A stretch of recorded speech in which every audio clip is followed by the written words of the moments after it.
Hello guys, welcome to ज्ञान चक्षु classes. ज्ञान चक्षु यूट्यूब चैनल में आप सभी का स्वागत है। मैं हूं दीपांशु जैन और आज हम 6th यूनिट को कंप्लीट करने वाले हैं। ठीक है, ये सर्विस सेक्टर से रिलेटेड है। इकोनॉमिक सर्वे में आप सर्विस सेक्टर में कौन कौन से सब सेक्टर्स आते हैं वो एक बार मैं आपका ओवरव्यू दे देता हूं, जिससे आपको पता रहेगा थोड़ा सा। तो सबसे पहले जो सर्विस सेक्टर है उसमें हम थोड़ा सा मैक्रो इकोनॉमिक व्यू पढ़ेंगे कि मैक्रो इकोनॉमिक जो पर्सपेक्टिव है उसके अकॉर्डिंग कितना जीएसडीपी है, जीएसबीए कितना है, उन सब चीज़ों की स्टडी करेंगे। उसके अलावा इसमें tourism sector, culture sector, financial service sector, banking sector, information technology sector, ठीक है, और साइंस एंड टेक्नोलॉजी, इन सब चीज़ों के बारे में हम सर्विस सेक्टर में पढ़ने वाले हैं। चलिए स्टार्ट करते हैं। तो सबसे पहले इसका जो मैक्रो इकोनॉमिक पर्सपेक्टिव है वो देख लेते हैं। तो राजस्थान के टोटल जीएसबीए में सर्विस सेक्टर का जीएसबीए कितना है? 43.74%, 43.74%। ठीक है, याद रहेगा। अगला जो फैक्ट है वो ये है कि कांस्टेंट प्राइस पे जो एब्सोल्यूट वैल्यू है वो कितनी है। कांस्टेंट प्राइस पे 3,21,000 और करंट प्राइसेस पे है आपकी 5,73,000 करोड़ रुपए। ठीक है, कितनी है?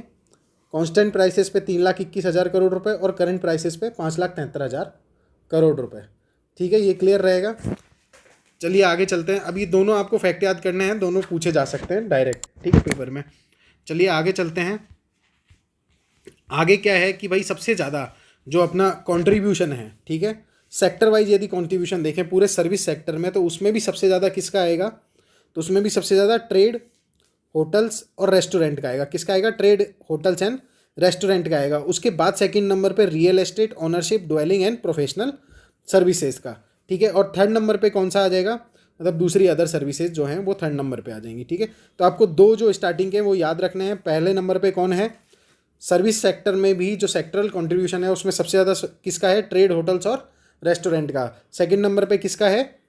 रियल एस्टेट, ओनरशिप, ड्वेलिंग और प्रोफेशनल सर्विसेज का। ठीक है, अब इसमें जो नेक्स्ट है वो ये देख लेते हैं कि भाई किस सब सेक्टर में सबसे ज़्यादा ग्रोथ हुई है। ठीक है, तो हाईएस्ट ग्रोथ जिसमें सबसे ज़्यादा आपका यहाँ पे कंट्रीब्यूशन था, ट्रेड, होटल और रेस्टोरेंट, उसी में सबसे ज़्यादा ग्रोथ भी देखने को मिली है। कांस्टेंट प्राइसेस पे ग्रोथ कितनी देखने को मिली है? 19.73। बस आपको जो ग्रोथ है वो सबसे ज़्यादा दो की याद रखनी है। एक ट्रेड, होटल, रेस्टोरेंट्स की याद कर लीजिए और दूसरे नंबर पर ट्रांसपोर्ट, स्टोरेज और कम्युनिकेशन की याद कर लीजिए। ठीक है, याद हो जाएगा। तो इन दोनों का आप अच्छे से याद कीजिएगा कि किसका कितना ग्रोथ है और किसका कितना कंट्रीब्यूशन है। चलिए पहला सेक्टर उठाते हैं हम, टूरिज्म सेक्टर। अब टूरिज्म सेक्टर में विजिट्स देख लेते हैं कि जो टूरिस्ट थे वो टोटल कितने थे। तो जो डोमेस्टिक टूरिस्ट थे, ठीक है, जो इंडिया के रहने वाले, मतलब जो डोमेस्टिक टूरिस्ट थे वो थे आपके 986 लाख डोमेस्टिक। ठीक है, सॉरी मैं यहाँ पे थोड़ा सा उल्टा बोल गया। यहाँ पे 986 टोटल टूरिस्ट हैं, जिनमें से 983 लाख टूरिस्ट डोमेस्टिक हैं और 3.08 लाख क्या हैं? आपके फॉरेनर्स हैं जो अलग अलग कंट्रीज से आए हुए हैं। ठीक है, अब इसमें जो नेक्स्ट इंपॉर्टेंट चीज़ है वो ये है कि हम 2022 में, रिसेंटली 2022 में 18 अप्रैल 2022 को क्या लेके आए? फिल्म टूरिज्म पॉलिसी लेके आए, फिल्म टूरिज्म प्रमोशन पॉलिसी लेके आए। याद रखना ये क्या है? फिल्म टूरिज्म है। और हमारी जो टूरिज्म पॉलिसी है वो कब की आई हुई है? 2019 की आई हुई है। ठीक है, हमारी जो राजस्थान की टूरिज्म पॉलिसी है वो जो 2019 में आई है, और अभी हम 2022 में क्या लेके आए? फिल्म टूरिज्म पॉलिसी लेके आए। फिल्म टूरिज्म पॉलिसी में क्या करेंगे कि राजस्थान को हमें एक फिल्म डेस्टिनेशन सेंटर बनाना है। उसके लिए जनरली क्या किया गया है कि गवर्नमेंट क्या कर रही है? एक सब्सिडी भी दे रही है 2 करोड़ रुपए तक की, या जितनी भी प्रोडक्शन कॉस्ट आएगी उसके 15% की सब्सिडी दे रही है। ठीक है, अब एक स्कीम है जो राजस्थान गवर्नमेंट ने लॉन्च की है, रूरल एरिया है उसमें टूरिज्म को बढ़ाने के लिए, rural tourism scheme. Rural tourism scheme को कब लॉन्च किया गया था? डेट है इसकी 30 नवंबर 2022। आपको डेट याद रखनी है, पेपर में सीधे डेट पूछी जा सकती है। तो डेट क्या है रूरल टूरिज्म स्कीम की? 30 नवंबर 2022। ऑब्जेक्टिव क्या था कि भाई जैसा स्कीम वैसा नाम, कि भाई जो रूरल सेक्टर है उसमें टूरिज्म को क्या करना है? बढ़ावा देना है। अब रूरल सेक्टर में टूरिज्म को बढ़ावा कैसे दे सकते हैं? तो ऑफकोर्स ही बात है, हमें अपने कल्चर दिखाना पड़ेगा, उस गाँव की कुछ खासियत है। ठीक है, कुछ मान लो कि वहाँ पे कुछ नेचुरल चीज़ पाई जाती है। अब जैसे मान लो क्रेटर है कहाँ पे? रामगढ़ बारा में। अब वो क्रेटर जिस गाँव में है, रामगढ़ गाँव में, ठीक है, उसको क्या कर सकते हैं? हम एक टूरिज्म सेक्टर के फॉर्म में क्या कर सकते हैं? कन्वर्ट कर सकते हैं। वहाँ पे जो आपका जो क्रेटर है उस क्रेटर को क्या करो? नेशनल लेवल पे उसको रिकॉग्नाइज करवा दिया जाए। ठीक है, उसको एक जियो हेरिटेज साइट में कन्वर्ट कर दिया जाए, उसके आसपास होटल्स बन जाए, मार्केट बन जाए, तो वो क्या होगा? एक पूरा की पूरा टूरिज्म सेंटर बन जाएगा। तो इसी टाइप की जो चीज़ें हैं उन सब चीज़ों को बनाने के लिए इस पॉलिसी को, इस स्कीम को लाया गया है, रूरल टूरिज्म स्कीम 2022। डेट याद रखेंगे। अब बेनिफिट क्या है इसमें? बेनिफिट ये है कि इसमें गवर्नमेंट क्या करेगी, 9% तक तो इंटरेस्ट सब्सिडी देगी, ठीक है। कितने लाख के लोन पे? 25 लाख के लोन पे। जो मुख्यमंत्री लघु उद्योग प्रोत्साहन योजना में हम जो सब्सिडी दे रहे थे 8% की, वो इसमें बढ़ा के कितनी कर दी गई है? 9% कर दी गई है। और दूसरा ये है कि 10 साल तक के लिए जो SGST है, स्टेट का जो GST है, उसका पूरा कंप्लीटली 100% रीइंबर्समेंट कर दिया जाएगा। अब दूसरी स्कीम देख लेते हैं। दूसरी स्कीम है मुख्यमंत्री पर्यटन उद्योग संबल योजना। कब लाई गई थी? 22 सितंबर 2021 को, ठीक है। इसमें वही 9% सब्सिडी 25 लाख तक देंगे, ठीक है। अब ये दो स्कीम है छोटी छोटी सी, इसमें ज़्यादा कुछ है नहीं। एक गेस्ट हाउस स्कीम है, एक पेइंग गेस्ट स्कीम है। आपको स्कीम से ही समझ में आ रहा होगा कि भाई गेस्ट हाउस जो खोलेगा उसके लिए गेस्ट हाउस स्कीम, और जो पेइंग गेस्ट खोल रहा है उसके लिए कुछ टैक्सेस में सब्सिडी दे रहे हैं हम लोग, ठीक है। बस आपको डेट याद रखनी है कि कब कब आई थी। तो जो गेस्ट हाउस स्कीम है वो 16 अप्रैल 2021 को आई थी, और पेइंग गेस्ट स्कीम आपकी 21 अप्रैल 2021 को आई थी, ठीक है। क्लियर हो जाएगा। अब इंपॉर्टेंट अचीवमेंट देख लेते हैं। इंपॉर्टेंट अचीवमेंट क्या क्या है? तो स्टेट बजट जो हमारा स्टेट बजट है 2022-23 का, उसके अंदर हमने टूरिज्म और जो हॉस्पिटलिटी सेक्टर है उसको इंडस्ट्री स्टेटस दे दिया है। ये बहुत ही इंपॉर्टेंट है। हाल ही में पूछ सकता है कि बजट 2022-23 में कौन से सेक्टर को इंडस्ट्री स्टेटस दिया गया है, तो उसमें ऑप्शन में आएगा टूरिज्म एंड हॉस्पिटलिटी। आपको सीधा टिक मार देना है, ठीक है। अब राजस्थान टूरिज्म पॉलिसी जो मैंने आपको ऊपर बताया था कि ऊपर तो हम फिल्म टूरिज्म पॉलिसी लेके आए, लेकिन राजस्थान टूरिज्म पॉलिसी कब आई हुई है आपकी? 9 सितंबर 2020 में आई हुई है, ठीक है। क्लियर हो जाएगा। 2022-23 में हमने एक 1500 करोड़ का टूरिज्म डेवलपमेंट फंड भी बनाया है, जिसमें से 600 करोड़ रुपए के तो डेवलपमेंट काम होंगे और 400 करोड़ रुपए की ब्रांडिंग और मार्केटिंग की जाएगी, ठीक है। क्लियर हो जाएगा ये। अब एक इन्वेस्टमेंट समिट और करवाई थी राजस्थान में। अभी कब करवाई थी? 7-8 अक्टूबर 2022 को करवाई गई थी, ठीक है। इसमें क्या हुआ है कि हमने टूरिज्म सेक्टर के अंदर अलग अलग कंपनी, जो प्राइवेट कंपनीज हैं, उनके साथ 372 मेमोरेंडम ऑफ अंडरस्टैंडिंग जो लेटर्स होते हैं वो साइन किए हैं, और उन कंपनी ने ये प्रॉमिस किया है कि वो हमारे यहाँ पे राजस्थान में क्या करेंगी? इन्वेस्टमेंट करेंगी। कितने करोड़ रुपए का? 13,588 करोड़ रुपए का, ठीक है। इसमें याद रखने वाली बात क्या है? सबसे पहले तो इन्वेस्टमेंट समिट कहाँ पर हुई? जयपुर में हुई। कब हुई? 7-8 अक्टूबर को हुई, ठीक है। उसके अलावा जो इसमें याद रखने वाली बात है उसमें यह है कि इस समिट में हमने बोला है कि भैया हम जो क्या बोलते हैं, 372 जो कंपनीज हैं वो यहाँ पे आके हमारे यहाँ पे इन्वेस्टमेंट करेंगी। अब उसके लिए हमने क्या किया है कि स्टैम्प ड्यूटी में एग्जेम्पशन दिया है, कि जो 100% एग्जेम्पशन दिया है किसमें? स्टैम्प ड्यूटी में, ठीक है। पहले 25% था, जिसको हम क्या क्या कर देंगे, इस 25% को भी क्या कर देंगे? रीइंबर्स कर देंगे। तो ये क्या हो जाएगा? 100% एग्जेम्पशन हो जाएगा, ठीक है। फिर जुलाई 2022 में हमने क्या बोला है? राजस्थान डोमेस्टिक ट्रैवल मार्ट एक वेबसाइट खोली है। क्या खोला है? एक वेबसाइट खोली है जिसका नाम क्या दिया है? राजस्थान डोमेस्टिक ट्रैवल मार्ट नाम दिया है, ठीक है। हाल ही में जयपुर में एक जश्न खुसरो करके 19-20 नवंबर को एक इवेंट हुआ था, ठीक है। वर्ल्ड सूफी म्यूजिक फेस्टिवल था। कहाँ पे हुआ था? अल्बर्ट हॉल जयपुर में हुआ था। नाम क्या था इसका? जश्न खुसरो। आपको ये याद रखना है। ये सीधा सीधा पूछा जा सकता है कि हाल ही में जो वर्ल्ड म्यूजिक फेस्टिवल है जश्न खुसरो, वो कौन सी सिटी में हुआ है, ठीक है। तो वो जयपुर सिटी में हुआ है, ठीक है। राजस्थान का जो अभी टूरिज्म ऐप है, वर्ल्ड टूरिज्म डे कब आता है? सबसे पहले तो आप ये याद रखो, 27 सितंबर को। कब आता है? 27 सितंबर को वर्ल्ड टूरिज्म डे मनाया जाता है। उसी दिन हमने राजस्थान का टूरिज्म ऐप लॉन्च किया है, ठीक है।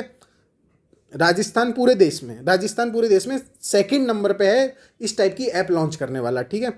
अब हाँ, हमने G20 शेरपा मीटिंग करवाई है अभी उदयपुर में। वो भी हमने टूरिज्म को बढ़ाने के लिए करवाई है, ताकि हमारे जो बाहर से जो लोग आए हैं, जो भी बाहर से क्या बोल रहे हैं, अतिथिगण आ रहे हैं जो, ठीक है, दूसरे जो कंट्रीज़ के शेरपा आ रहे हैं, वो हमारे राजस्थान में आके टूरिज्म की फैसिलिटीज़ को देखें। तो उससे क्या होगा? हमारा भी टूरिज्म इंक्रीज होगा, ठीक है। समझ में आ गया ये? चलिए, अब कौन कौन से प्रोजेक्ट चल रहे हैं टूरिज्म डेवलपमेंट से रिलेटेड वो भी देख लेते हैं एक बार, ठीक है। तो टूरिज्म डेवलपमेंट से रिलेटेड बजट 2022-23 में हमने 2-3 सर्किट बनाए। मैं उनके नाम बता रहा हूँ और एरिया बता रहा हूँ। तो वागड़ टूरिस्ट सर्किट बनाया हमने। वागड़ कौन सा एरिया आपको पता है? डूंगरपुर बसवाड़ा वाला एरिया है, ठीक है। तो वहाँ पे ट्राइबल्स ही रहते हैं। तो वागड़ टूरिस्ट एरिया है, उसमें हम ट्राइबल्स का डेवलपमेंट, मतलब ट्राइबल्स का टूरिज्म करवा रहे हैं, ठीक है। याद रहेगा ये। अगला क्या है आपका? अगला है डेवलपमेंट ऑफ द यात्री विश्राम स्थली। कहाँ पे? जो गोवर्धन जी की 84 कोर्स की परिक्रमा होती है ना, जो 84 कोर्स की जो परिक्रमा होती है, उसके अंदर हम क्या बनाएंगे? विश्राम स्थल्स बनाएंगे, ठीक है। ये ज़्यादा याद करने का नहीं है इतना, ये मेंस के काम का, इसमें प्रीलिम्स में ये नहीं पूछेंगे, ठीक है। अब यहाँ पे कुछ धाम के नाम दिए हुए हैं कि भाई अगर पूछ ले कि भाई गोट मंगलोद कहाँ पे, तो आपको पता होना चाहिए कि गोट मंगलोद नागौर में है, सुइया धाम कहाँ पे है, चौठन बाड़मेर में है, और जोगेश्वर धाम कहाँ पे है, नावन में है। कहाँ पे है, नावन में। नावन कहाँ पे है, वो भी नागौर जिले में ही पड़ता है, ठीक है। नावा, नावा इसको इंग्लिश में, हिंदी में क्या बोलेंगे, नावा, ठीक है, याद हो जाएगा। अब जियो हेरिटेज साइट का मैंने जो एग्जांपल दिया था अभी, रामगढ़ क्रेटर का, जो 12 में हम डेवलप कर रहे हैं, ठीक है। अब राजस्थान को कुछ अवार्ड मिले हैं, इंपॉर्टेंट अवार्ड हैं, प्रीलिम्स के हिसाब से पूछा जा सकता है। तो एक वेबसाइट है इंडिया इंटरनेशनल ट्रैवल मार्ट, उसके थ्रू राजस्थान को कल्चरल डेस्टिनेशन ऑफ ईयर का अवार्ड दिया गया है पहला तो, ठीक है। किसका दिया गया है, cultural destination of year award दिया गया है, किसके थ्रू दिया गया है, इंडिया इंटरनेशनल ट्रैवल मार्ट के द्वारा दिया गया है।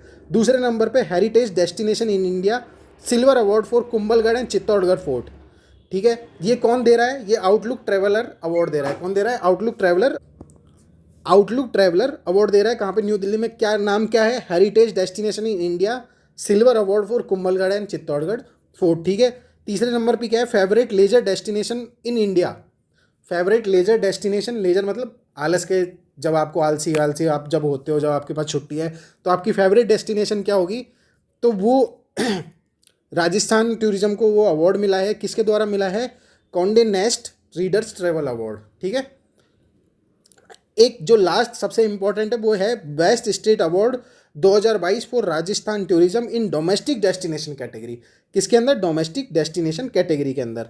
ये किस में दिया है, तो ये भाई 11th edition of the readers choice travel leisure India's best award in New Delhi, ये दिया गया है, ठीक है। तो 4 अवार्ड दिए गए हैं, ये चारों अवार्ड आपको ध्यान में रखने हैं। पूछा जा सकता है सीधा सीधा कि भाई कल्चरल डेस्टिनेशन अवार्ड किसने दिया है, heritage destination award for Kumbhalgarh Chittorgarh किसने दिया है, ठीक है। किसने दिया है, आउटलुक ट्रैवलर ने दिया है, ठीक है, याद हो जाएगा। चलिए अब कल्चर पे चलते हैं। तो कल्चर में आपको जवाहर कला केंद्र पता ही है, जयपुर में है, एक सेंटर खुला हुआ है जयपुर में, जवाहर कला केंद्र। बस इतना ही, आपको ज़्यादा इसमें ज़्यादा डीप में नहीं जाना है, ठीक है। देवस्थान डिपार्टमेंट की बात कर लेते हैं। अब अगला है हमारा देवस्थान डिपार्टमेंट। नेक्स्ट क्या है हमारा, देवस्थान डिपार्टमेंट। देवस्थान डिपार्टमेंट क्या है, जितना भी आपका रिलीजियस कल्चर रिलेटेड है, आपकी कहीं भी कोई मूर्ति मिल रही है, कोई भी चीज़ है, कोई मंदिर से रिलेटेड चीज़ है, तो उन सबके प्रोटेक्शन और प्रमोशन में, ठीक है, जो डिपार्टमेंट एंगेज रहता है उसका नाम क्या है, देवस्थान डिपार्टमेंट है, ठीक है। राजस्थान में 390 ऐसे मंदिर हैं जो डायरेक्टली, ठीक है, किसके अंदर आते हैं, डायरेक्टली राजस्थान गवर्नमेंट के स्टेट के अंदर चार्ज में आते हैं, ठीक है। और 203 ऐसे मंदिर हैं जो सेल्फ सफिशिएंट टेम्पल हैं, वो खुद को अपने आप अपने ट्रस्ट से रन करते हैं, ठीक है, याद हो जाएगा। चलो अब स्कीम देख लेते हैं कि भाई देवस्थान डिपार्टमेंट कौन कौन सी स्कीम है। तो एक है सीनियर सिटीजन तीर्थ यात्रा योजना, ठीक है। इसमें क्या है कि भाई आपके जो चारों धाम हैं, ठीक है, कौन कौन से, रामेश्वर, जगन्नाथपुरी, गंगा सागर, ठीक है, इन सब की यात्रा कराएंगे सीनियर सिटीजन्स को, ठीक है। इसमें एक पशुपतिनाथ और काठमांडू नेपाल भी है, ठीक है। दूसरा क्या है, कैलाश मानसरोवर तीर्थ यात्रा योजना। इसमें क्या होगा कि जो भी भाई अपना कैलाश मानसरोवर की यात्रा पे जा रहा है उसको 1 लाख रुपए की राशि दी जाएगी, ठीक है। सिंपल है, ज़्यादा कुछ है नहीं। तो ये यहाँ पे आपका क्या हो गया, कल्चर यहाँ पे खत्म हो गया। अब अगला चलते हैं अपन, अगला क्या है, फाइनेंशियल सर्विसेज में आ जाते हैं, ठीक है। ये बहुत इंपॉर्टेंट है, इसको ध्यान रखिएगा। जो जो फैक्ट मैं बताता जा रहा हूँ वो आपको ध्यान से सुनने हैं। तो पहला आता है बैंकिंग। बैंकिंग में क्या है कि भाई कितने लोगों पे एक ब्रांच है राजस्थान में और कितने स्क्वायर किलोमीटर पे एक ब्रांच है, ये दोनों फैक्ट आपको याद करने हैं, दोनों बहुत इंपॉर्टेंट है। तो हमारे यहाँ पे 10,099 लोगों पे, कितने, 10,099 लोगों पे एक ब्रांच है और 42.85 स्क्वायर किलोमीटर में, ठीक है, यानी 42 लगभग 42.5 वर्ग किलोमीटर में एक बैंक की ब्रांच है राजस्थान में, ठीक है। तो 10,000 लोगों पे और 42.5 किलोमीटर पे यहाँ पे क्या है, एक बैंक की ब्रांच है, ठीक है। अब कुछ पैरामीटर्स हैं उन पे भी बात कर लेते हैं। तो यहाँ पे टोटल डिपॉजिट में जो इंक्रीमेंट है पिछले साल के मुकाबले वो कितना हुआ है, तो सितंबर 2021 से लेकर 2022 तक का हम डेटा देख रहे हैं इसमें। तो पिछले एक साल में राजस्थान में 12.5% का क्या हुआ है, टोटल डिपॉजिट में इंक्रीमेंट हुआ है। और यहीं इंडिया के लेवल पे बात करें तो 9.78%, लगभग 9.8% का इंक्रीमेंट किसमें हुआ है, इंडिया में। मतलब राजस्थान से ज़्यादा कहाँ पे इंक्रीमेंट, इंडिया से ज़्यादा इंक्रीमेंट कहाँ पे है, राजस्थान में है, टोटल डिपॉजिट में देखते हैं तो, ठीक है। फिर टोटल क्रेडिट की बात करें तो टोटल क्रेडिट हमने कितना जनरेट किया है, 17.74% किया है। वहीं इंडिया ने कितना किया है, 17.25% किया है। तो ये लगभग बराबर है, लेकिन अगर एब्सोल्यूट टर्म में देखें तो इसमें भी हमारा ज़्यादा है। फिर क्रेडिट टू डिपॉजिट रेशियो, कि जितना उधार दिया है और जितना डिपॉजिट आया है वो राजस्थान का कितना प्रतिशत है? 79 यानी 79% है। और इंडिया में वो 74.77% है, यानी 74.8% इसको राउंड फिगर में ले सकते हैं। तो यहाँ भी हम दे सकते हैं कि credit to deposit ratio Rajasthan में ज़्यादा है इंडिया के मुकाबले। तीनों ही आपको ध्यान रखने हैं, और तीनों में ही जो डेटा है आपको राजस्थान वाला ज़्यादा ध्यान रखना है, क्योंकि ये जो फैक्चुअल डेटा है, जो एग्जैक्ट फैक्चुअल डेटा है, वो राजस्थान के केस में पूछा जाता है। ठीक है, एक बार मैं फिर से बोल देता हूँ कि टोटल डिपॉजिट में जो इंक्रीमेंट है वो राजस्थान में कितना है? 12.5% है। टोटल जो क्रेडिट है, जो हम लोन देते हैं, उसमें प्रतिशत कितना है इस साल, एक साल में? तो ये 17.7% है। और क्रेडिट टू डिपॉजिट रेशियो कितना है हमारा? लगभग 79% के आसपास है। 80% आप याद रख लीजिए राउंड फिगर में, तो आप आंसर इजीली लगा आएंगे। ठीक है, अब डिजिटल पेमेंट की बात कर लेते हैं। तो हमारे कौन कौन से डिस्ट्रिक्ट हैं जिन्होंने 100% डिजिटल पेमेंट, जो डिजिटाइजेशन है, वो जो ये लक्ष्य है वो अचीव कर लिया है, जो एम है वो अचीव कर लिया है? तो 2021-22 में तो अजमेर धौलपुर ने अचीव कर लिया था, और 2022-23 में जैसलमेर सिरोही ने अचीव कर लिया है। तो हमारे 4 डिस्ट्रिक्ट हैं, अजमेर, धौलपुर, जैसलमेर और सिरोही, जिन्होंने 100% डिजिटाइजेशन जो है उसको अचीव कर लिया है। ठीक है, ये याद रखेंगे। आपको सीधा सीधा पूछ सकते हैं, युग्म बना के दे सकते हैं कि भाई कौन कौन से डिस्ट्रिक्ट है उसमें। मान लो एक में दे दिया अजमेर, धौलपुर, जैसलमेर, दूसरे में दे दिया जयपुर, बीकानेर, भरतपुर। तो ऐसे करके दे दिया आपको 4 ऑप्शन, तो उसमें से पूछ लेंगे कि भाई किसमें 100% डिजिटाइजेशन हो चुका है। तो आप क्या बोलेंगे कि अजमेर, धौलपुर, जैसलमेर और सिरोही, कौन से 4 डिस्ट्रिक्ट हैं? अजमेर, धौलपुर, जैसलमेर और सिरोही, इनमें 100% डिजिटाइजेशन हो चुका है। ठीक है, आगे चलते हैं। अब देख लेते हैं कि डिजिटल पेमेंट के लिए गवर्नमेंट के कौन कौन से इनिशिएटिव हैं। तो सबसे इंपॉर्टेंट स्कीम पहले ही जो भिड़ते ही ध्यान में आती है वो कौन सी है? अपनी प्रधानमंत्री जनधन योजना। ठीक है, इसमें डेटा दिया हुआ है कि हमने 3.5 करोड़ के आसपास लगभग अकाउंट खोले हैं। 90% जो आधार सीडिंग है, मतलब आधार के साथ उसको कनेक्ट कर दिया 90% अकाउंट्स को। ठीक है, अब इसमें जो इंपॉर्टेंट स्कीम है, वो सबसे इंपॉर्टेंट स्कीम है वो है, एक तो स्टैंड अप इंडिया और दूसरा अटल पेंशन योजना। स्टैंड अप इंडिया में आपको याद रखना है, एक तो सबसे पहले इसको लॉन्च कब किया गया था? तो 5 अप्रैल 2016 को इसको लॉन्च किया गया है। किसने किया है? फाइनेंस मिनिस्ट्री ने किया है, जो हमारी यूनियन फाइनेंस मिनिस्ट्री है उसने किया है। ठीक है, एम क्या है? तो भाई एम ये है कि जो ग्रीन फील्ड प्रोजेक्ट हैं उसके लिए एसटी, एससी और महिलाओं को क्या देना है? लोन देना है। ग्रीन फील्ड स्टार्टअप प्रोजेक्ट्स के लिए एसटी, एससी और महिलाओं को क्या देना है? लोन देना है। तो कितने का लोन देना है? तो लोन है 10 लाख से 1 करोड़ रुपए तक का। कितना? 10 लाख से 1 करोड़ रुपए तक का लोन हमें उनको प्रोवाइड कराना है। ठीक है, और ये सब किसके लिए हो रहा है? ये सब नॉन फार्म सेक्टर के लिए हो रहा है। आपको ये स्पेशली ध्यान होना चाहिए कि ये सब किसकी बात हो रही है? यहाँ पे नॉन फार्म सेक्टर की बात हो रही है, मतलब एग्रीकल्चरल स्टार्टअप नहीं होना चाहिए और एग्रीकल्चरल लोन नहीं होना चाहिए। नॉन एग्रीकल्चरल या नॉन फार्म जो सेक्टर है उसके लिए 10 लाख से 1 करोड़ तक का लोन किसको देंगे? हम एसटी, एससी और महिलाओं को देंगे। अब अगली स्कीम है अटल पेंशन योजना। अटल पेंशन में आपको पता ही है ये 3 साल से चल रही है, लगभग बहुत न्यूज़ में रहती है। तो इसमें क्या है, जो 18 से 40 उम्र के लोग हैं, ठीक है, उनसे कुछ प्रीमियम लेंगे। प्रीमियम की राशि अराउंड 360 रुपये के आसपास है। ठीक है, ईयरली उनसे वो प्रीमियम लेंगे, और उन्हें जब वो 60 साल के हो जाएंगे उसके बाद एक निश्चित, ठीक है, एक फिक्स अमाउंट दिया जाएगा, जिसकी जो कितना होगा 1000 से 5000 तक, कितना भी हो सकता है। ठीक है, अब ये 1000 से 5000 तय कैसे करेंगे? तो जो उसकी उम्र है कि वो उसने किस उम्र से प्रीमियम भरना स्टार्ट किया है, उस उम्र के हिसाब से 1000 से 5000 की पेंशन तय की जाएगी। ठीक है, याद हो जाएगा अटल पेंशन योजना आपको। सिंपल है, ज़्यादा कुछ है नहीं इसमें। चलिए आगे चलते हैं। एक अब स्टेट की, हमारे राजस्थान की भी 2 स्कीम है। एक है state direct benefit transfer scheme. इसमें क्या है स्टेट में भाई कि इसको एक बोर्ड बनाया गया है हमारा, जो डीबीटी बोर्ड है राजस्थान का, डीबीटी एडवाइजरी बोर्ड बनाया गया है। किसके अंदर बनाया गया है? Chief secretary of government of Rajasthan के अंदर 2021 में बनाया गया है। कब बनाया गया है? 2021 में स्टेट डीबीटी एडवाइजरी बोर्ड बनाया गया है। ठीक है, चलिए आगे चलते हैं। अब कुछ स्टेट की स्कीम है वो भी देख लेते हैं। मुख्यमंत्री लघु उद्योग प्रोत्साहन योजना, मैंने ये ऊपर भी बताई थी। ठीक है, जब मैं आपको वो ग्राम उद्योग वाला, डेवलपमेंट वाला बता रहा था, उसमें भी बताई थी कि हम 25 लाख तक के लोन पे, कितने 25 लाख तक के लोन पे उधर 9% दे रहे थे। लेकिन यदि लघु उद्योग प्रोत्साहन योजना है उसमें 10 करोड़ तक के लोन पे 8% की इंटरेस्ट सब्सिडी देंगे। कितने? 10 करोड़ तक के लोन पे कितने? 10 करोड़ तक के लोन पे कितनी देंगे? 8% की सब्सिडी देंगे। ठीक है, अगली जो स्कीम है वो बहुत ही इंपॉर्टेंट है, उसका नाम है इंदिरा गांधी शहरी क्रेडिट कार्ड योजना। लॉन्च कब की गई? 6 अगस्त 2021 को लॉन्च की गई है। ये 2021-22 के बजट में अनाउंस की गई थी। कब तक चलेगी? तो 31 मार्च 2024 तक चलेगी। इसमें क्या है कि 5 लाख स्ट्रीट वेंडर जो हैं उनको 50,000 रुपये तक का क्या दिया जाएगा? इंटरेस्ट फ्री लोन दिया जाएगा। क्या दिया जाएगा? इंटरेस्ट फ्री लोन दिया जाएगा। ठीक है, इसमें जो एलिजिबिलिटी है वो बजट 2023-24 जो बजट आया अभी हाल ही में, उसके अंदर इसमें एलिजिबिलिटी बताइए कि मैक्सिमम क्या होना चाहिए? 60 साल तक होना चाहिए, जो कि पहले क्या थी 40 साल थी, उसको बढ़ा के 60 साल कर दिया है कि भाई 60 साल तक का कोई भी स्ट्रीट वेंडर है वो कितने तक का? 50,000 रुपये तक का इंटरेस्ट फ्री लोन ले सकता है। ठीक है, अब इसमें टोटल 5 लाख वेंडर्स को दिया जाएगा, फर्स्ट कम फर्स्ट बेसिस पे दिया जाएगा, वो सब इसमें बातें हैं। ठीक है, चलिए अब अगला सेक्टर है हमारा information and technology sector.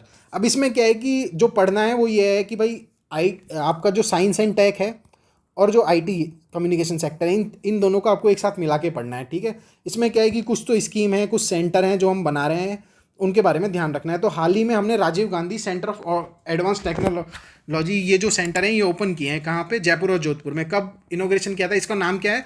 आरकेट centre भी बोलते हैं इनको। क्या बोलते हैं? आरकेट सेंटर भी बोलते हैं, Rajiv Gandhi centre of advance technology. ठीक है, लॉन्च कब किया गया? इनोग्रेशन कब किया गया? 20 अगस्त 2022 को।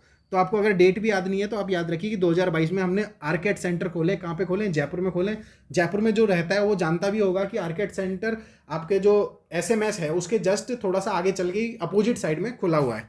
ठीक है, इसमें है क्या जनरली? तो जो एडवांस टेक्नोलॉजी है उसके बारे में जो ग्रेजुएट अंडर ग्रेजुएट लोग हैं उनको सिखाया जाएगा। एक तरह से ये टिंकरिंग लैब है, या फिर बोल सकते हैं एक तरह से क्या बोल सकते हैं उसको, इनोवेशन हब है। ठीक है, जिसके अंदर हम एम्प्लॉयमेंट जो अपॉर्चुनिटीज़ हैं उनको और इंक्रीज करेंगे। अब 2023-24 के बजट में हमने 5 डिस्ट्रिक्ट्स में और आरकेट सेंटर खोलने की घोषणा की है राजस्थान गवर्नमेंट ने।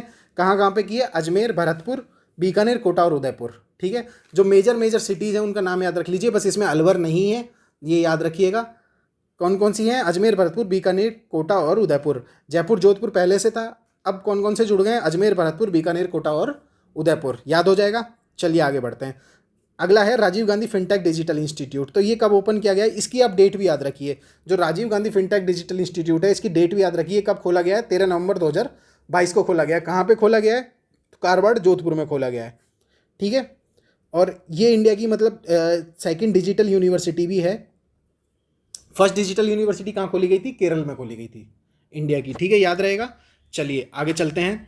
कुछ स्कीम है जो आईटी से रिलेटेड है वो देख लेते हैं। सबसे पहले जन सूचना पोर्टल। जन सूचना पोर्टल 2019 में आया था। ठीक है, राजस्थान का। तो ये राजस्थान ऐसा पहला देश है, वो पहला राज्य है जो इस तरह का इनिशिएटिव लेके आया है कि हम जितनी भी इंफॉर्मेशन है राजस्थान गवर्नमेंट की, ठीक है, कुछ 115 डिपार्टमेंट हैं, कुछ 315 के आसपास क्या हैं, आपके 330 के आसपास क्या हैं गवर्नमेंट की स्कीम चल रही हैं, उनकी इन्फॉर्मेशन आपको ऐसा नहीं कि आरटीआई के थ्रू अवेलेबल होगी, ऑलरेडी आपको जन सूचना पोर्टल पे अवेलेबल हो जाएगी। किसी को कुछ भी चीज़ जाननी है तो वो वहाँ पे जाके सीधी देख सकता है। ये किसके अंदर खोली गई थी? तो ये आरटीआई एक्ट है, उसकी सेक्शन यानी धारा 4 के अंदर खोला गया था। ठीक है, याद रहेगा। चलिए आगे चलते हैं। यूआईडी क्या है? तो यूआईडी आपको पता ही है कि जो आपका यूआईडीएआई है, आधार वाला, Aadhaar authority of India, unique identification authority of India. ठीक है, तो इसके लिए वो जनरली होता है कि वही 12 नंबर डिजिट, जो 12 डिजिट का नंबर होता है। ठीक है, और जो डिपार्टमेंट है स्टेट का इंफॉर्मेशन टेक्नोलॉजी एंड कम्युनिकेशन वाला, वो ही इन सबको रजिस्टर करता है। ठीक है, इतना ज़्यादा कुछ काम का नहीं है। आगे देखते हैं राजस्थान संपर्क पोर्टल। ठीक है, तो ये क्या है कि यहाँ पे जो ग्रीवांस रिड्रेसल हैं आपके जो भी हैं, ठीक है, जो भी मान लो कि सिटीजन को किसी भी डिपार्टमेंट से रिलेटेड कोई भी शिकायत है करनी है तो वो आपको इसके अंदर वो इजीली कर सकता है। ठीक है, क्लियर रहेगा ये। चलिए आगे चलते हैं अब हमारे अगले उस पर। तो अगला है इसमें एक टोल फ्री नंबर भी है 181। यदि पूछ ले कि भाई 181 टोल फ्री नंबर किससे रिलेटेड है, तो इसको सीएम हेल्पलाइन बोलते हैं। क्या बोलते हैं? सीएम हेल्पलाइन बोलते हैं। ठीक है, फाइबर टू होम में क्या है कि भाई इसमें जो बीएसएनएल है वो आपके जो ग्राम नेट है, भारत नेट है, उसके थ्रू ग्राम पंचायत को कनेक्ट कर रहा है। ठीक है, क्या कर रहा है? ग्राम पंचायत को कनेक्ट कर रहा है। आगे चलते हैं। एक बहुत जो इंपॉर्टेंट है, ये इतनी इंपॉर्टेंट नहीं है, जीडब्ल्यूएमएस राजवीसी इतना इंपॉर्टेंट नहीं है। अब अगला इंपॉर्टेंट चीज़ है वो है राजनेट या राजस्वान। स्वान क्या है? State wide area network.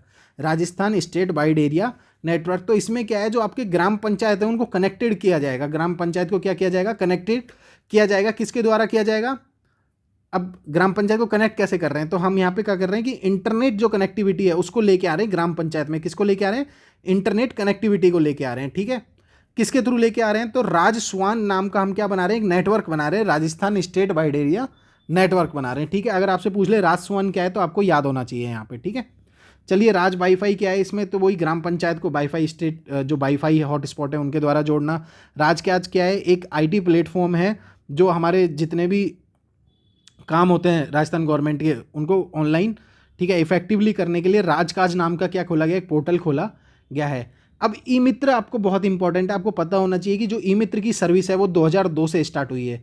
जो ई मित्र है ना वो 2002 से स्टार्ट हुआ है। इसमें G2C और B2C यानी गवर्नमेंट टू कस्टमर और बिजनेस टू कस्टमर दोनों सर्विसेज अवेलेबल होती हैं। और इसमें सारी डोर स्टॉप है, मतलब कोई भी अगर मान लो लैपटॉप में अपनी आपके घर पे आके भी ई मित्र की सुविधाएं दे सकता है, ठीक है।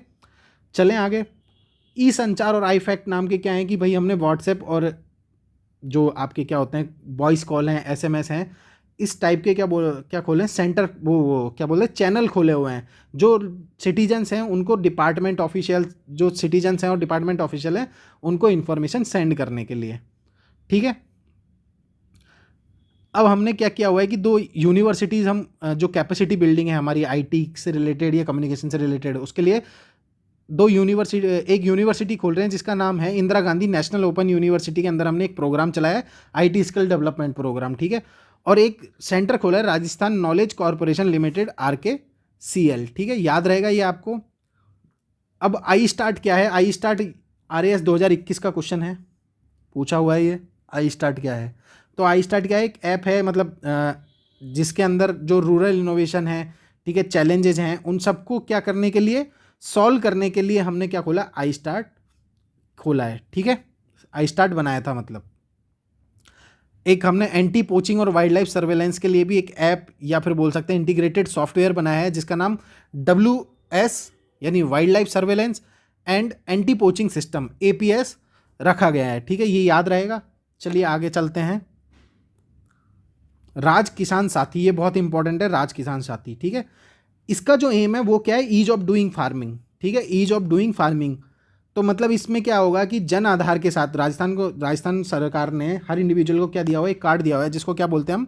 जन आधार बोलते हैं। उस जन आधार के साथ इसमें रजिस्टर किया जाएगा और जो फार्मिंग से रिलेटेड जितनी भी चीज़ें हैं, ठीक है, उन सब चीज़ों को यहाँ पे किसानों को सिखाया जाएगा, ठीक है। तो आपको याद रहेगा राज किसान साथी क्या है, ठीक है। अब एक कमांड कंट्रोल सेंटर भी खोला है हमने जिसका नाम दिया है अभय। पूरा नाम क्या है? अभय, ABHAY, Abhay command and control centre. जो अपना पुलिस डिपार्टमेंट है राजस्थान का, उसने क्या है, इसके अंदर क्या है, GPS और जो CCTV हैं, जहाँ पे भी पूरे डिवीज़न 26 जितने भी डिस्ट्रिक्ट्स हैं, ठीक है, पहले तो 26 ही थे तो इसमें 26 ही लिखा हुआ है, अब 50 हो गए हैं तो आप पूरे 50 लिखेंगे इसमें कि 50 डिस्ट्रिक्ट्स में CCTV और GPS जो है, ठीक है, उसके थ्रू सर्वेलेंस करने के लिए हमने अभय कमांड कंट्रोल सेंटर खोले हैं। अब एक इम्पॉर्टेंट है, सबसे इम्पॉर्टेंट है राजस्थान जन आधार योजना। क्या है? राजस्थान जन आधार योजना जो बजट 2019-20 में लॉन्च की गई थी। कब लॉन्च की गई थी? बजट 2019-20 में लॉन्च की गई थी, ठीक है। इसको किसके अंदर एक एक्ट आया था? राजस्थान जन आधार अथॉरिटी एक्ट, ठीक है, वो इसी योजना के बाद लेके आया गया। क्या लेके आया गया? इसी योजना के बाद लेके आया गया। उसके अंदर हमने एक अथॉरिटी बनाई, राजस्थान जन आधार अथॉरिटी। क्या बनाई? राजस्थान जन आधार अथॉरिटी। अब जन आधार है क्या, बेसिकली आपको पता होना चाहिए। तो हमारा यहाँ पे एक एम था कि 1 नंबर 1 कार्ड और 1 आइडेंटिटी। इस तरह से हम क्या करेंगे, हर इंडिविजुअल फैमिली को, हर फैमिली को एक कार्ड देंगे। उस कार्ड के अंदर एक फैमिली का 10 डिजिट का नंबर होगा। हर फैमिली का एक यूनिक 10 डिजिट का क्या होगा? नंबर होगा। ये तो फैमिली नंबर होगा 10 डिजिट का, और वहीं उसी के साथ एक 11 डिजिट का क्या होगा? एक इंडिविजुअल पर्सन के लिए नंबर होगा। 10 डिजिट का तो फैमिली के लिए, पूरी फैमिली के लिए, और उसके अंदर फैमिली के अंदर जितने भी मेंबर हैं उनके लिए 11 नंबर का एक डिजिट होगा, ठीक है, 11 डिजिट का एक नंबर होगा, ठीक है। ये क्लियर हो गया आपको जनाधार क्या है। और ये जितने भी आपके प्रोग्राम हैं, फिर वो चाहे किसी से भी रिलेटेड हो, आपका ये जन आधार आपके राशन कार्ड का भी काम करता है राजस्थान में आजकल, ठीक है। जितनी भी हेल्थ सर्विसेज या हेल्थ योजनाएं चल रही हैं, चिरंजीवी आयुष्मान है या दूसरी जितनी भी योजनाएं चल रही हैं, पीडीएस पब्लिक डिस्ट्रीब्यूशन सिस्टम है, ठीक है, डीबीटी अकाउंट जो है वो सब आपके जनाधार से कनेक्ट हैं। इवन अब तो गवर्नमेंट के एग्जाम में भी आपको पहले जनाधार से रजिस्ट्रेशन करना पड़ता है। जब आप SSO ID पे जाके अपने आपको फॉर्म भरते हो तो आप देखते होंगे वहाँ पे भी आपको जनाधार कार्ड की डिटेल डालनी होती है। किसकी डालनी होती है? जनाधार कार्ड की डिटेल डालनी होती है। समझ में आ गया जनाधार कार्ड क्या है? कब आया था? 2019-20 में आया था, ठीक है। और इसके लिए जब जनाधार अथॉरिटी बनाई गई है, कब बनाई गई है? 4 अगस्त 2021 को बनाई गई है, ठीक है। चलें आगे, चलते हैं। और फाइनेंशियल इंक्लूजन और ये सब जनाधार के साथ कनेक्ट है, इनमें इतना ज़्यादा पढ़ने का कुछ है नहीं, ठीक है। अथॉरिटी के बारे में मैंने बता ही दिया आपको कि स्टेट लेवल पे कौन देखता है इस अथॉरिटी को? प्लानिंग कमीशन देख रहा है। डिस्ट्रिक्ट लेवल पर डिस्ट्रिक्ट कलेक्टर देख रहा है। डिवीजन लेवल है, जो तहसील वाला है आपका लेवल, उस पर SDM देखेगा। कौन देखेगा? सब डिविजनल मजिस्ट्रेट देखेगा। और जो जनाधार अथॉरिटी है वो उसको हेड कौन करेगा? जो आपकी जो जनाधार अथॉरिटी है उसको चीफ सेक्रेटरी हेड करेगा, ठीक है। अब हम देख लेते हैं साइंस एंड टेक्नोलॉजी के बारे में। साइंस एंड टेक्नोलॉजी में ऐसा है कि भाई DST का जो हमारा डिपार्टमेंट है राजस्थान का, उसका हेडक्वार्टर कहाँ है? जयपुर में है। रीजनल ऑफिसेज भी हैं अजमेर में, बीकानेर में, भरतपुर, कोटा, जोधपुर और उदयपुर में। एम क्या है? वही साइंटिफिक टेम्पर डेवलप करना, सोशियो इकोनॉमिक डेवलपमेंट के साथ साथ टेक्नोलॉजिकल डेवलपमेंट। यहाँ पे एक फैक्ट था जो इसमें इकोनॉमिक सर्वे में दिया हुआ था, वो मैंने यहाँ पे डाल दिया है। State remote sensing application centre SRSAC, ये कहाँ पे है? आपका जोधपुर में है। ये आपको RS में पूछा जा चुका है, आगे भी दोबारा रिपीट हो सकता है। तो state remote sensing application centre कहाँ पे है? जोधपुर में है। इसी के अलावा हमने एक राजस्थान फाउंडेशन भी बनाया हुआ है, जिसके चेयरमैन कौन है? चीफ मिनिस्टर हैं। उसमें क्या है कि राजस्थान फाउंडेशन में जितने भी नॉन रेजिडेंट लोग हैं राजस्थान के, ठीक है, उनकी एक क्या बनाई जाएगी? रजिस्ट्री बनाई जाएगी, ताकि वहाँ पे जो नॉन रेजिडेंट हैं और जो रेजिडेंट हैं उनके बीच में क्या हो सके? एक अच्छा रिलेशन डेवलप किया जा सके। इसी के साथ इसका एक न्यूज़पेपर निकलता है जिसका नाम है माटीरो संदेश। क्या नाम है? माटीरो संदेश, ठीक है। 7 अक्टूबर 2022 को, बहुत ही इंपॉर्टेंट है कि फर्स्ट NRR यानी नॉन रेजिडेंट राजस्थान पॉलिसी कब बनाई गई? तो 7 अक्टूबर 2022 को नॉन रेजिडेंट राजस्थान पॉलिसी बनाई गई है, ठीक है। तो यहाँ पे इसी के साथ आपका 6 यूनिट खत्म होती है। अब अगली बार हम 7th यूनिट पे मूव करेंगे। तब तक के लिए थैंक यू वेरी मच।